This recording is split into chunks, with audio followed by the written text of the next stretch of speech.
In section 5.5, we're going to look at exponentials and logarithms where the base is not e. Okay, that's going to be our goal. So we'll start with exponentials. If a is greater than 0, a is a real number. That's what a, the element of r, means. It's a real number, and it's not 1. So those are our three conditions, and we'll see that come up multiple times. Okay, it's not 1, it's bigger than 0, and it's a real number. Then the exponential function with base a is a to the x. And a to the x is defined as e to the natural log of a times x. And that's the definition. We don't really need to do a lot with it, but I do want you to recognize that as we look at these and you're going, this feels a lot like what we did with e to the x, there's a reason for it. It really just is e to some other constant multiple of x. Okay? So a lot of the properties are going to feel very similar. A lot of the derivatives we take, integrals we take, are going to feel like, hey, I've sort of kind of already done this before. We can do the same thing with logarithms. A logarithmic function, if a is greater than 0, a is a real number, and a is not 1, then the logarithmic function with base a is log base a of x. And it's defined as log base a of x is the natural log of x over the natural log of a. So again, it's like a constant multiple difference. I'm just dividing by some constant. ln of a, natural log of a, is some number. That's all it is. So there's some number that I'm dividing by. It's a constant multiple of what I started with if I just used e to the x and natural log of x.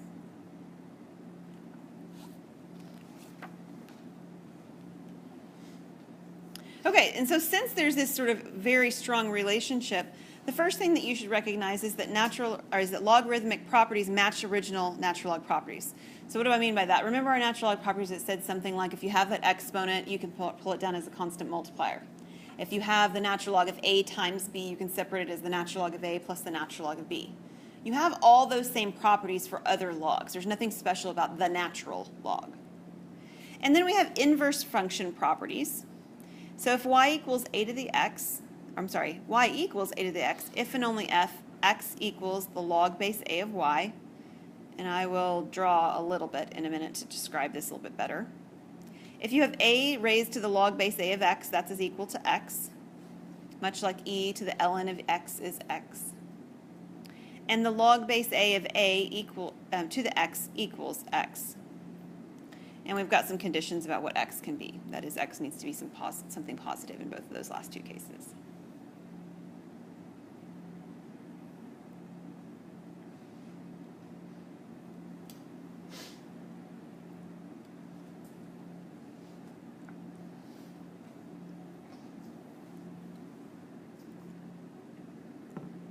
Now we're not going to work heavily with, we're going to do a little bit with, we're not going to work heavily with solving equations.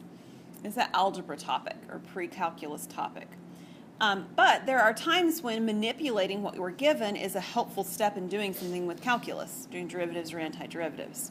So just a few reminders so that you can think about it that way. I saw this done when I was teaching for my very first time in Kansas, and I saw somebody do it. They actually did it with the log over here. So they circled, okay. They circled the base over here, and they drew an arrow across to the other side and back around on top of where they were. And they called it a scorpion tail. Okay, so we live in Oklahoma, and we have scorpions here. I don't know if you've ever seen them, but they come into my house, I don't want to say quite regularly, but there's certain times of the year where I do get scorpions inside the house, and they're nasty and they're gross, and they have a tail that looks much like this. Okay, so they called it a scorpion tail, which I thought was kind of clever in terms of a visual representation. And the reason that they did this and drew this picture is because they talked about the fact that you could start with what I just circled, A. You cross or you follow along your arrow, and the next variable that you encounter is the variable x, and that's the exponent. And then you land, so to speak, after the equal sign on y. So this is equal to y. And if you take a look, that's exactly what this says over here, right? A to the x equals y. All right, so on 2 and on 3, you have this sort of feel, you should have this feel that this piece right here and this piece right here, number one, they look very similar to each other. right? One is a to the log base a, and the other one is log base a of a. They're very similar. And they're inverse operations. They cancel each other out in some sense. You know, it's like multiplying by 3 and then dividing by 3. It's like taking a square root and then squaring. Okay? These are opposite operations. So what you're left with is you're left with the variable that's on the inside when you do this. And it's like what we did when we had e to the ln of x, and this is equal to x, and we had the natural log of e to the x, and this is equal to x. The only difference, of course, is that our base was e when we were working in that scenario, and now our base is some other value that's not e. The properties are the same. All right, so the first thing we are going to do, as we've been doing in the other sections, is we are going to explore the algebra just a little bit, and then we're going to move into the calculus of these topics. So as you're taking a look at this first one, we are going to solve for the variable, and it is helpful, I think, to think about that scorpion tail on problems like this. So if you start with the b, and you follow the arrow around, you get to the 3 next, and it equals 27. You can do this one of two ways. You can either think about in your mind what raised to the 3rd power equals 27, or you could physically write out that I'm looking for the cube root of b cubed, or the cube root of 27. Either way that you think about it, what is b? It's 3. Now, what if it hadn't been nice and clean? What if it had been the cube root of 25? Well, you can leave it as a cube root of 25. That's okay. If you want a decimal approximation, you can get a decimal approximation. So it doesn't have to be a whole number. It's okay if it's a decimal. All right, the next one's a little bit more interesting because there are 2 logs on the left, log base 3 of x and log base 3 of x minus 2. So if you have the addition of 2 logs, how can I combine them back together? Yeah, with multiplication. Good. So I can rewrite this as log base 3 of x times x minus 2. Make sure you're multiplying what's inside the logs, not the logs themselves. Okay? We multiply the interior of the log. Now, the cool thing is, at this point, the problem looks more complicated then, but it looks a lot like the last problem we did. I have 1 log on the left, I have a number on the right, and I have something in between. So I can use the scorpion tail to rewrite this again. I can write this as 3. I had the power of 1 on the right, or I had the value of 1 on the right, which is now my power. And then I landed on the x times x minus 2.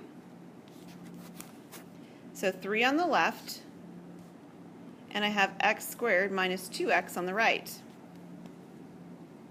Now this is like the early part of algebra, something you do sort of the end of algebra 1. What do I do with this? Mm-hmm.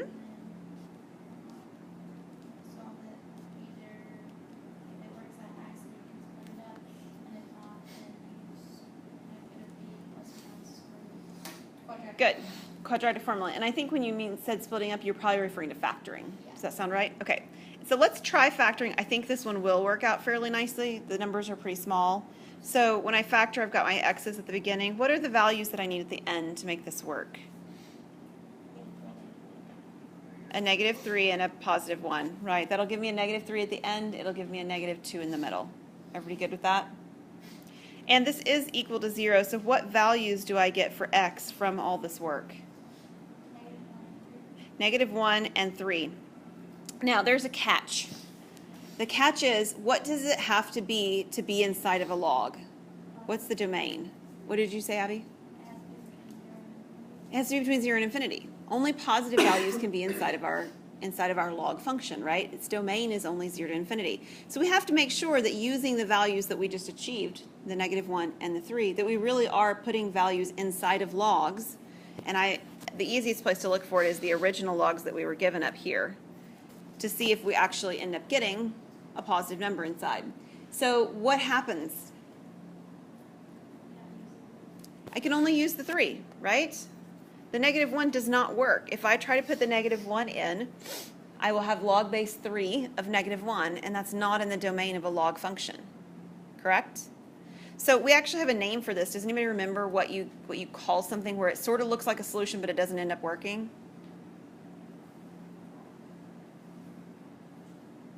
It's called extraneous. Okay? It's not like something we use all the time, but we do call that an extraneous solution. So the only solution we end up actually getting for this problem is 3. I promise not every problem's answer's 3. The first 2 have been, but the next one won't be. All right, does anybody recognize this equation? This actually comes from something very specific, a formula that I know you've seen. I'm not going to say you've probably seen it before. You've definitely seen this formula before.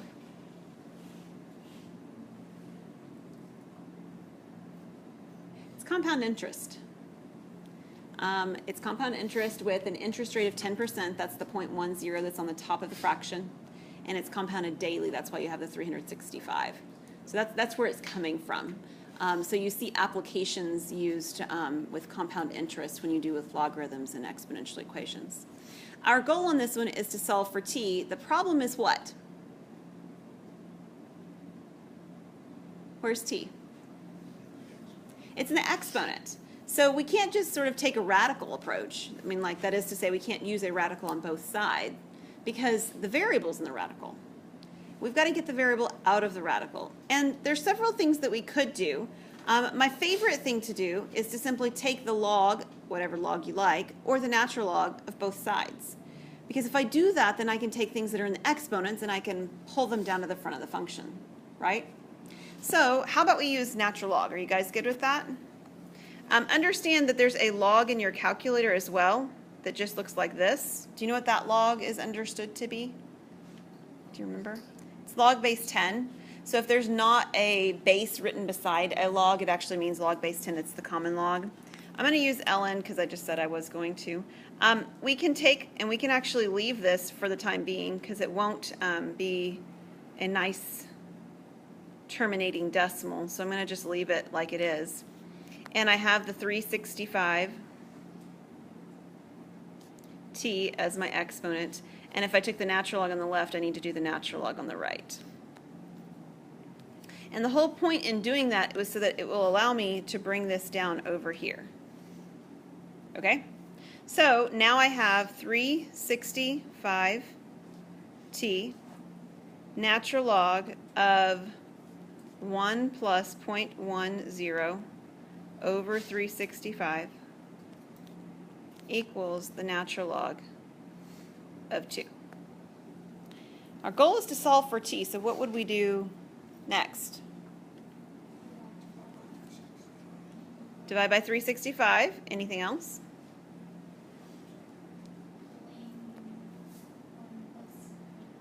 Yeah, and the natural log of the 1 plus 0.10 over 365. Basically, we're going to divide by everything that's not t. And we would do it on both sides.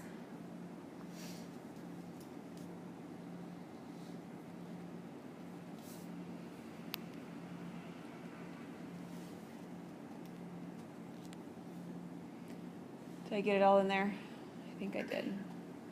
That leaves you with t on the left, and that leaves you with your calculator to clean things up on the right. So let's actually take a look at how we enter some of this stuff in the calculator, because you do need to be a little bit careful with your parentheses, and I don't want that to be the reason that you make a mistake just because of some kind of a calculator issue. So we'll just put it in together to make sure everybody's on the same page. I don't tend to put things into the calculator exactly how they appear, like on this problem on my screen. Oops, that. I tend to do things in steps so that I don't have to worry as much about parentheses. So the first thing that I would actually do is I would actually figure out what in the world is the 1 plus 0.10 over 365. Okay, because I don't need any parentheses if I write it all like that. What you can't do is you can't round this. Because if you round this, you're probably going to round it to 1, right? Probably, because it's got a lot of decimals of 0 actually after the 1. So don't round. But what you can do is you can take the natural log, and you can enter this exact expression without actually entering it by hitting second, that's the yellow key on the top left, and the negative key on the bottom, which is the A and S key. So it takes the previous answer, that 1.0002, whatever it is. And it plugs it into the inside of the natural log, and I can hit enter. Now, the number that you get right here is not actually 2.74, right? Do you see the capital E at the end? That's scientific notation. It means times 10 to the negative fourth. This is a very, very small number. This number is supposed to be multiplied by 365. So let's just hit times 365. At least I'm at a scientific notation now, right? I have 0.09998, something like that. Yeah? What's that? You can put it back into scientific notation if you want. I actually don't want. What I want is I want to take the natural log of 2 and divide it by this, right?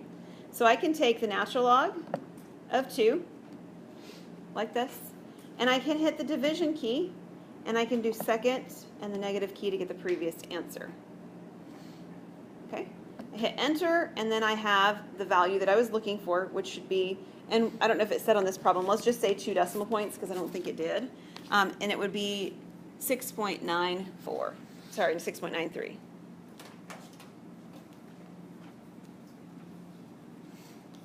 And just because we did approximate, I will use the approximate symbol. What's that? At the end here, if I stop my decimal at 3, I approximate it. Yeah. So, okay, does anybody have any calculator entry kind of questions? This is not the only way you can use your calculator. I just like to avoid parentheses because I have to be extra careful when I use them, that every one I open, I close. And it's an easy way to make a mistake if I use them too much. Okay, everybody good with that one? So it's approximately 6.93. Okay, so that's the algebra that we're going to do. We're going to take a look at how you solve these kinds of equations. And of course, when you learn how to solve these, you spend lots and lots and lots of time solving these, right? We're really just more interested in kind of getting a feel for remembering where that came from, so that if we encounter them and we need to manipulate them, we can, because what we're going to do is take some derivatives. So the derivatives say the following. If f of x, we've got the same conditions at the top, a is positive, a is a real number, and a is not 1. If you have f of x equals a to the x, then the derivative is the natural log of a times a to the x. I'm going to justify for you in a moment why that should make sense based on our definition. And the second one, if f of x equals log base a of x, then f prime of x equals 1 over the natural log of a times x. And these are, I believe, the last 2 rules that you need to put on your derivatives sheet for your quiz, which is on Tuesday, right? The basic skills quiz is on Tuesday. So this should go as, let me see which problem numbers it is, 17 and 18 on your sheet. And 17 and 18 will be where we stop for the quiz. We're not going to do 19 through 24 as on the quiz. So your quiz sheet right here, the derivatives sheet, through 18 through 18. Okay? I feel like I've created one before, so I need to look, and yes, I will post it when I do. So let me look. Okay? All right. Any questions so far? Okay, take a look back real quick. Flip back to the first page where we defined what these guys were. And consider what you remember about the derivative of e to the x. He's our favorite, right? What is the derivative of e to the x? E to the x. So if I look at this expression written on the right-hand side as the way to express a to the x, and I were to take the derivative of e to this weird expression would be e to the weird expression, right? But then I have a chain rule, agreed? And what would the derivative of the natural log of a times x be? Well, just the natural log of a, because the natural log of a is a number. It's like having 3x as my exponent. What's the derivative of 3x? 3. So what's the derivative of natural log of a to the x? Or times x, natural log of a. And this expression right in here is a. So I have, in fact, the natural log of a times a to the x. That's where it's coming from. And the log expression is very similar. I have this expression right here. The derivative of natural log of x is 1 over x. And dividing it by the original ln of a, which is in the denominator, is the same as multiplying it by 1 over the natural log of a. It's a number. It's a constant multiplier. So the derivative, these are derivatives, right? So if this is f, then this is f prime. The derivative of of log base a of x is 1 over the natural log of a times 1 over x. Or we could put them together like it did on our other slide and say it's 1 over the natural log of a times x. Okay, so that's where they're coming from, those derivatives. And now we're going to use them to take some derivatives here. So what do you notice on this problem as the overarching rule that's in play? What rule are you going to use here? Don't everybody talk at once.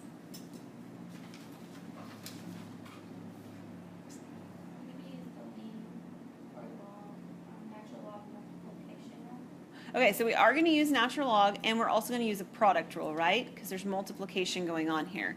So I have this component, and I have this component that are multiplied. So this is a product rule. That's my overarching rule that's going to be used. So product rule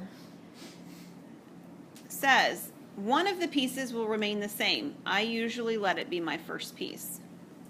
And then I need the derivative of 2 to the t. Okay, this is the new rule. What's the derivative of 2 to the t?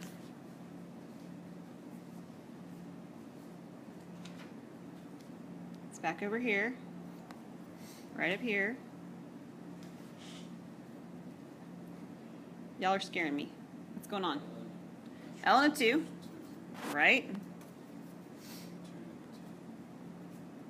And 2 to the t. So the derivative of 2 to the t is natural log of 2 times 2 to the t. Plus, now what?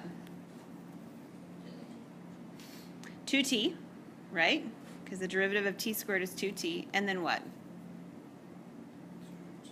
2 to the t. And you could put that in the other order, which may have been what you were wanting me to do, Abby. But either order on that would be fine. Okay, so I hate t's involved in problems, but I try to put the little curly on the bottom of them so I differentiate them from my plus. There's nothing wrong with how that's written, okay? On your quiz next Tuesday, if you leave it like that, that's totally cool. In fact, I would encourage you to do so. If we were going further in this problem, like we were taking second derivative or something like that, what you would probably see is the pieces that are in common factored out. So one piece that's in common is that this has a t squared and this has a 2t. So there's a t in both of them, right? The other thing that's in common is this one has 2 to the t and this one has 2 to the t. So I'm going to factor out the 2 to the t. And then the part that remains, here there's one t, here there's an ln 2. So there's a t ln 2 that remains. And over here there is a 2 that remains. Where did the ln go? I got lost in the 10. Where did it go, or where did it come from? Where did it come from? It came from the derivative rule, right here. The derivative of a to the x is natural log of a times a to the x. So the derivative of 2 to the t is the natural log of 2 times 2 to the t. Huh? It's representing any number. It's a constant. Yes, a is a constant value. Right up here, in fact, it told us the things that a can and can't be. It has to be positive, it has to be real, and it can't be 1. So anything else is fine. Fractions are fine, decimals are fine, as long as they're positive. You could even have a radical, like square root of 7. That'd be okay. It works. It's a real number, so we could use it. Okay? All right, let's take a look at the next one. It's not an exponential, it's a log one. Find the derivative of y equals log of x squared minus 1 over x. So first of all, remind me, what is the base of this log? It's 10, because it doesn't say anything, right? Okay. This is, again, one of those things kind of like your quiz that you just took, that you can make it hard or you can make it easy. All right, properties of logs make derivatives easier. What property of logs could I use here to make the process easier?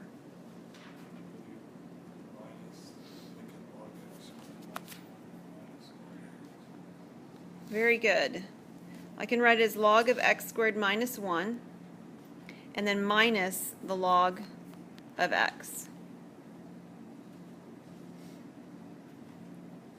Are we good with that? That's just a property of log. That's not calculus. It's just rewriting. But now that we have it rewritten, we can do the calculus easier because there is no quotient any longer. Quotient rule is my least favorite rule, so I want to avoid it when I can. All right, so the derivative of log. Okay, well, it's like natural log. I write 1 over, and I have the inside of what the log value is. In this case, it's x squared minus 1. Okay? But there's something else that goes in this denominator because it's log instead of natural log. Yeah, close. Natural log of 10, right? The natural log of 10. Now, this is just the derivative of the outside. That is the derivative of the log of stuff. I also still need the derivative of the inside, the derivative of the x squared minus 1. So what is the derivative of x squared minus 1? That's 2x multiplied by the other. Okay. I have a question. Yes.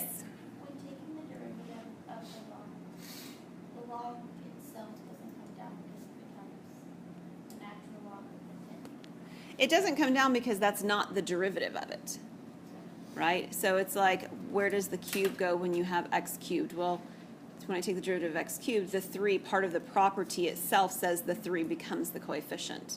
So the property itself says that when we take the derivative of log, it becomes 1 over the input, the inside of the log, and in the derivative denominator, it will also have the natural log of that base, whatever the base is, and base 10 is this one. Okay. Are these rules we'll grow to understand, or there's things we'll probably just need to memorize? You're going to memorize them for now. Yeah. I explained the part at the beginning, and you're welcome to go back and think through and listen to that again a couple times in the video or whatever, if that would help. But they're coming from the log and the natural log and the e to the x properties that we already had from last time. That's where they're coming from. All right, we have log of x now, right? What would the derivative of the log of x be?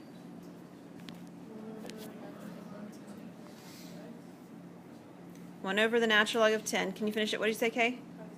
Times x in the denominator, right? Yeah. Is that what you were doing too, Stephen? Fantastic. Okay, so this is the actual derivative. I mean, we're done with calculus at this point. This calculus problem is finished, okay? So on the quiz next week, if you stop at this point, that's where I would encourage you to stop and you would be finished. We are going to clean this up, though, because this is kind of a mess. What you will notice is that there are 2 values, and they are fractions. And typically, we don't keep fractions as like 1/2 plus 3/7, right? We would somehow combine them together by doing what? Getting common denominators. Now, our denominators have something in common. What do they have in common right now? They both have a natural log of 10 in it, but they don't have the rest of them involved, right? The rest is different. So in particular, if you're taking a look at the first denominator, it has an x squared minus 1, and the second denominator has an x. So, in fact, you know what, let me do one more step. Let me put that 2x on top before I try and do this.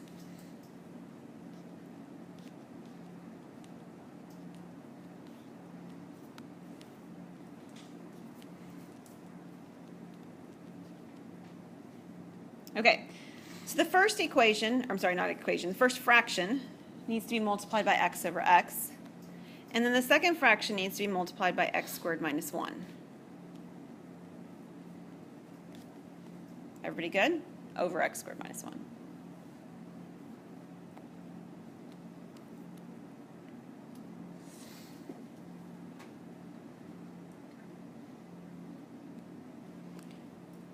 All right, sorry, I need more space.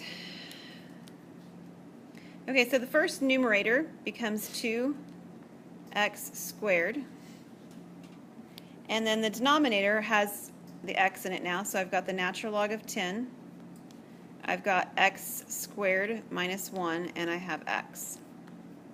The second denominator, of course, is the exact same thing, And the numerator now has a -1 times x squared minus 1, which means I have minus x squared and plus 1.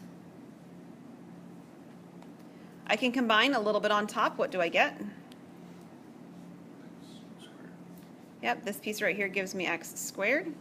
So I end up with x squared plus 1 on top, and then the natural log of 10 on bottom. I have x squared minus 1 on bottom, and I have x on bottom. Is there anything else I can simplify? You could. You could write it that way. A lot of times we leave it factored, like you might even see that x squared minus 1 written as x plus 1 and x minus 1. So you could, it wouldn't hurt anything, it wouldn't necessarily help anything either. But is there any more reducing that I could do? Like canceling anything out? Is there any of that that I can do on this problem still? No, there's not, because on the top it's x squared plus 1, and the bottom it's x squared minus 1, right? So be careful to be aware of when you can and can't reduce things. If I had x squared minus 1 on top, we would do one more step of cancellation, right? Yeah. Okay. This one is going to be a different flavor, and that's where the directions change. It actually tells you to use logarithmic differentiation, which we haven't done yet, so you don't know what that means, to find dy dx. So, what about this problem is uniquely different than anything you've ever seen before? Can you identify what it is that's weird? There's something very different about this.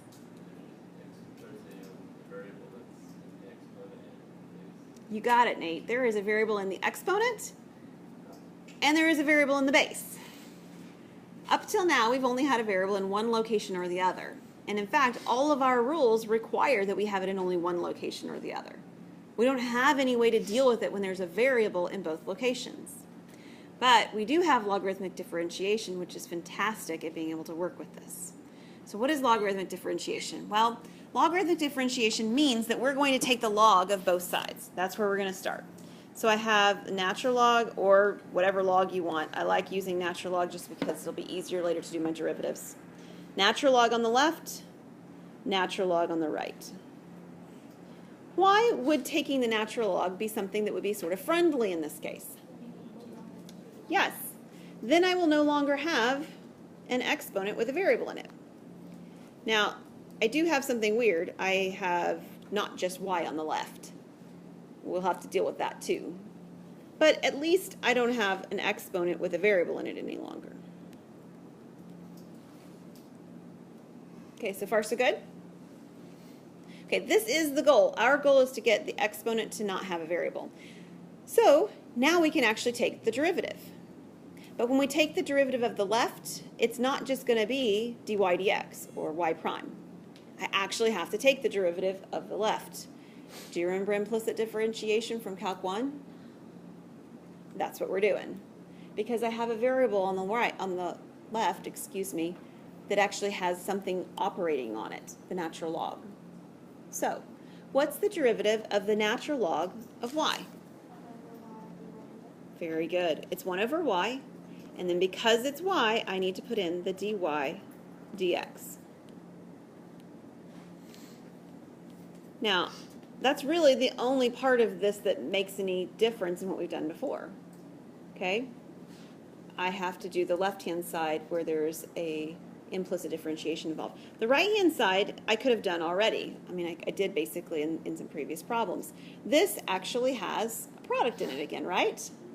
We've got x in two locations. They're multiplied, so this is a product rule. Product rule says I'm going to write the first one down, and then I need the derivative of the second one. So what's the derivative of the natural log of x? 1 over x. Plus, now I'll just write this to the side to remind you, the 2 over x is the same thing as 2x to the negative 1, right? So I need the derivative of 2x to the negative 1. What will that look like? Negative 2, x to the negative 2. And then this will be multiplied by natural log of x. Okay, so far so good? All right. We need to clean this up. In particular, it said in the directions we're supposed to solve for dy dx. And on the left-hand side right now, I also have a 1 over y, right? So that cannot stay there. That's not allowed. I've also got kind of a mess going on the right-hand side that I need to deal with.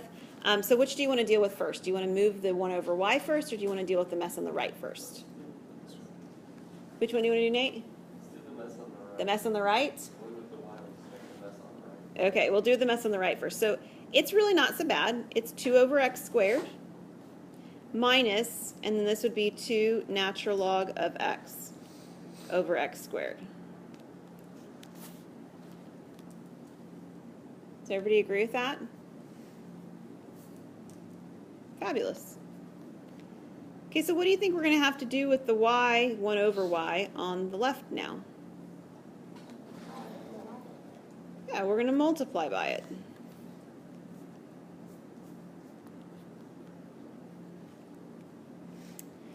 Okay, somewhere, some Calculus 1 teacher told you, for some of you that was me, that if the problem started out solved for y, it shouldn't really need to have a y on the right-hand side when we're done. Because what does y equal? X to the 2 over x, doesn't it? So what I have right now, 2 over x squared minus 2 natural log of x over x squared times x to the 2 over x. And we would actually be finished at that point. Okay, that's the it of the calculus. If you were continuing this problem on, what you might see happen is you might recognize that both of those have a denominator of the x squared and both of them have a 2 in the numerator. So you might see, again, you don't have to do this, but you might see this 2 and the x squared pulled out so that this is written as 1 minus the natural log of x times x to the 2 over x.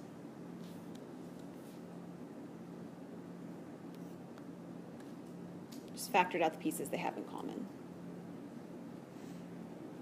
And that would be helpful in some situations if you were setting this equal to 0 and solving it, right? It would be helpful to do. So it is different than what we've done before, but it's not substantially different, right? Not substantially different. Okay. Antiderivatives, the other component, right? We only have an antiderivative of one of the following. Okay, so this will be the last one on your antiderivative sheet if you're keeping up with those. Your antiderivative sheet, this will be problem or rule number 18, and it will be the last one on there as well. A to the x. The antiderivative of a to the x is 1 over the natural log of a times a to the x plus c. Plus c.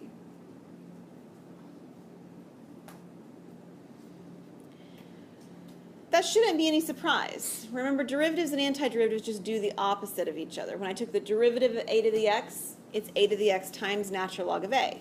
So if I do the antiderivative, it's a to the x divided by natural log of a. Okay, it's just the opposite of the other one. Again, same conditions we had before. A is positive, a is real, and a is not 1. All right, so we're going to do a couple of antiderivatives next. Find the indefinite integral. We have x cubed plus 3 to the negative x. One of the things that you might recognize when you see these is that part of it is something you've done before, namely this piece. And the other part of it is another part where you might actually have to use something new.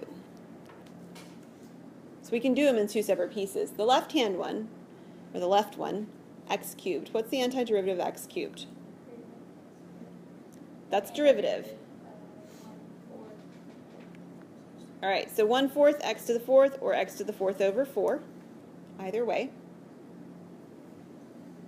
I know there's a plus c, but I'm just going to put it at the very end, so I'm going to deal with the next part before I put the plus c, okay? All right, this piece over here now. That's the new rule. I have a base of 3. However, I have an exponent that's not just x. It's negative x. So what do we have to do when we have an exponent that's not just x?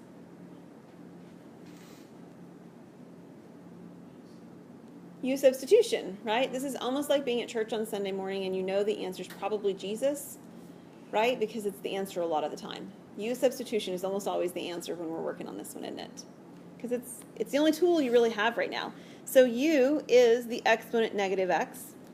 Of course, you don't have a negative x, you only have an x. I didn't mean that. Hang on, I'm going to rewrite that again. The derivative of a negative 1 is negative, that negative x is negative 1 dx. You do not have the negative in there, so you would move it to the other side.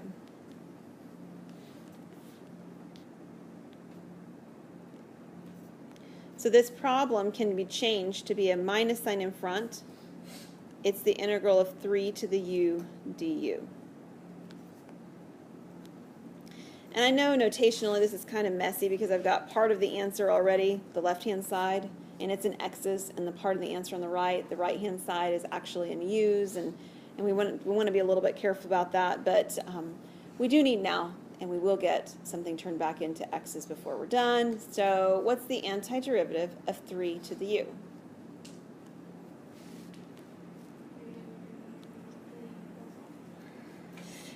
No, because that would be using the property as though the variable were the base, and we have the variable as our exponent.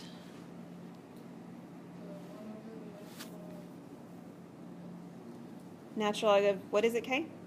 3, yep. Yeah, and it's u in this one, right? 3 to the u plus c.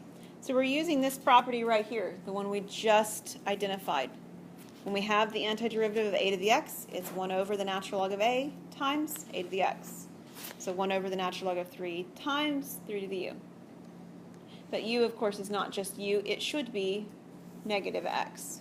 So our last step is to replace the u with what it really is. So we have x to the 4th over 4 minus 1 over the natural log of 3 times 3 to the negative x plus c.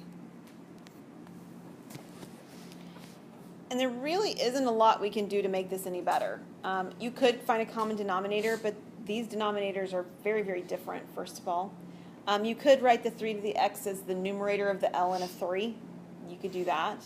But for the most part, there's really nothing you can do that will simplify if you try to sort of mush things together. And that's usually our goal when we try to get factors or get fractions to have same denominators and stuff, is to see if we can simplify anything. And these won't, because one of them is polynomial and one of them is an exponential. Okay. One more.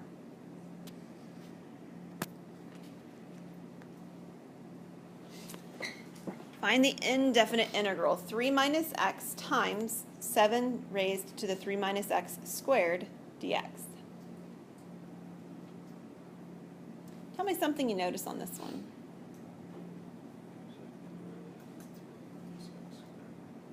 Say it a little bit louder for me, Seth. If you took the derivative of 3 minus x squared, you could work it until you got 3 minus x. Yeah, there's a 3 minus x in 2 locations, correct? Inside of parentheses even. So this sort of feeling of somehow I got to be able to use that should be playing in your mind. Somehow I've got to be able to take what's there and get the other piece as well. And we can do that with u substitution. So u would be the exponent. So it would be exactly what Seth said, which is the 3 minus x squared. My parentheses in the right place. So don't get too creative here. We're not actually going to square the thing out. We're taking a derivative, right? What's the derivative when I have something raised to a power? The chain rule. I can pull the 2 down. I can rewrite the inside, which is 3 minus x. I have the new exponent, which would be what? 1. And I need the derivative of the inside. This is a chain rule. So what's the derivative of 3 minus x? Negative 1 dx.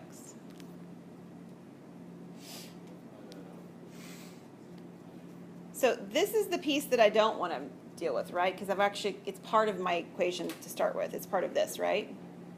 But that piece and this piece. The 2 and the -1 are not a part of what I'm dealing with originally, correct? So we're going to boot them over to the left-hand side. And to do that would be to divide. So this would be 1 over -2 or -1 over 2, whichever, du equals 3 minus x dx.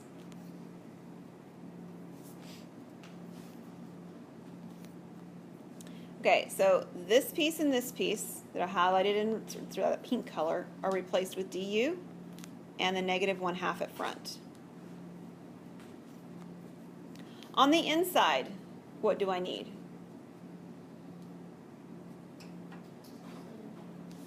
The 7, and where will the u go, okay? As the exponent, the power of the 7, okay? Don't forget the 7, he doesn't disappear. He's still in the problem. He just has an exponent now that's the u, because u is representing 3 minus x quantity squared. Okay, so taking the antiderivative, this is the actual calculus part. I have -1/2. What's the antiderivative of 7 to the u? 1 over Uh-huh. times 17. Very good.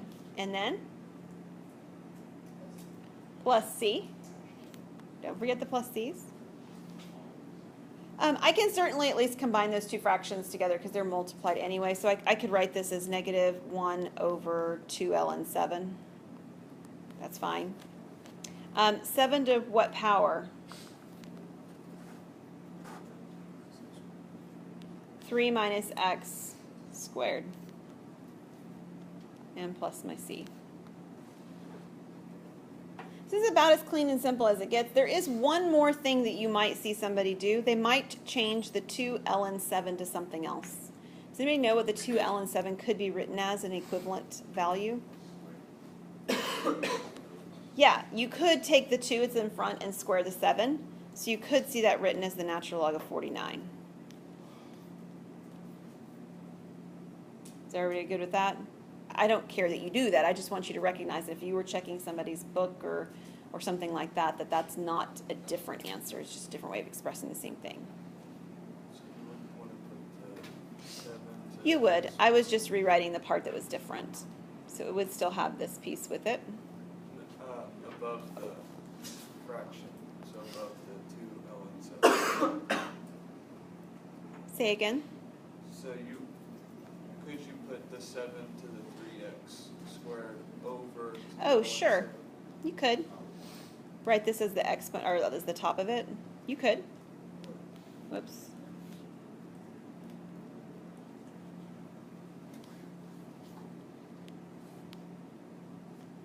Yeah, you could write it that way too. Sure. Make it negative. Thank you. Okay. We have just a couple other details to remind you of. In fact, one of them I already mentioned before, didn't I? Yes. Application. Compound interest. Recall, A equals P times 1 plus R over N to the NT. P is the principal. What is principal? Your starting value. So if you were talking about putting money in the bank, it's the money you put in. If you're talking about borrowing money from the bank, it's the amount you borrow out. Like borrowing for a car, for school loans, for house loans, something like that. R, the interest rate, is always as a decimal. So if you talk about a 4.5% interest rate, you've got to turn 4.5 into a decimal expression of that percent, which means you move the decimal 2 to the left. So it'd be 0.00, whatever, however the problem worked out, depending on what your numbers were, okay? T is time. The time is always, always, always in years. So if somebody talks about leaving the investment in there for 18 months or borrowing the money for 18 months, you do not put in T equals 18. What would you let T be? 1.5. So be careful. T needs to be in time in years. And then A is the amount that you have after T years. Okay? Now, continuously compounded interest is A equals P e to the RT. The A, the E, the A, the P, the R, and the T are all the same things that we have written above. Of course, you have E in there that you didn't have before, and E is this number that we've been working with, the natural base, right? It's fine for us to call compounded, like to talk about continually compounded interest. It's not very practical because nobody continuously compounds interest. It doesn't work. There are other things that could be continuously compounded, just not money. Okay? So there's nothing sort of special about money in this case. If you were talking about a population that was following this pattern, that's okay. P would be the principal. That means the number of people or the number of animals or the number of bacteria in the population to begin with. Okay? So you can manipulate this equation for different types of scenarios. It doesn't have to be for money. And if we do, it actually becomes far more practical than it is for money because money does not compound continuously. The last one I wanted to look at with you is one that you may or may not have seen before. It's called a logistic function. The formula for a logistic function is an L, capital L, over 1 plus AE to the negative BX. The piece of this that's really valuable is the value on top. L is called the limiting value or the carrying capacity. So if you're thinking about population growth and you talk about introducing deer into a certain forest where they weren't before, there is only so much food and water that that forest can support. There is a limiting value, there is a carrying capacity of that environment. And that's the value you're seeing on top, L. It cannot grow forever in an exponential fashion. At some point it has to level off. And so let me show you the two visuals for what this can look like graphically. They look, this is a terrible graph, it looked all rigidity. It should look smooth and, okay, pretend like it looks smooth. Apparently I've got some drag apparently on my stylus. It should look nice and smooth. It looks kind of like an S-ish sort of shape. I will say at the top, my picture is not very convincing of this fact, but at the top there is a leveling off point over here that's at the value L. That's the limiting capacity. Okay, the limiting value or the carrying capacity. I just kind of mixed those together. Wasn't that fun? The other one, so this is an increasing graph. The other one looks like this. Same thing, just flipped around, if you will, the y-axis. Its limiting value, again, would be on the left-hand side at L, and on the right-hand side, it would taper off to 0 on the right. And it's at 0 here on the left of the other one, by the way, too. I do want to point out one thing that's valuable information. Notice the equation itself has a negative bx in it. So down here, when we're talking about b being positive, if b is positive, the exponent is negative. So the negative exponent actually results in an increasing logistic function. And if you have a b value that's negative, then your exponent's actually a positive and you have a decreasing logistic function. Now, you don't need to memorize these formulas or anything. They just are applications that show up in a couple of your problems towards the end. And so I want you to be like not seeing them for the first time, especially the logistic one, and you're like, I have never seen that function before in my life. Well, now you have, okay? So they're going to give you an example of one of these, and then they're going to work with it. Now think for a moment with me. You may not want to, but could you take the derivative of that function? You could. You could. You could do it in one of a couple of ways. You could do it as a quotient rule, right? You could do it by taking the denominator and moving it up into the numerator, the whole denominator with an exponent of -1, right? Or you could, and I don't necessarily recommend this, but you could take the log of both sides and do a logarithmic differentiation and separate out the log of the numerator and the log of the denominator. The three different options. Any questions on that? All right.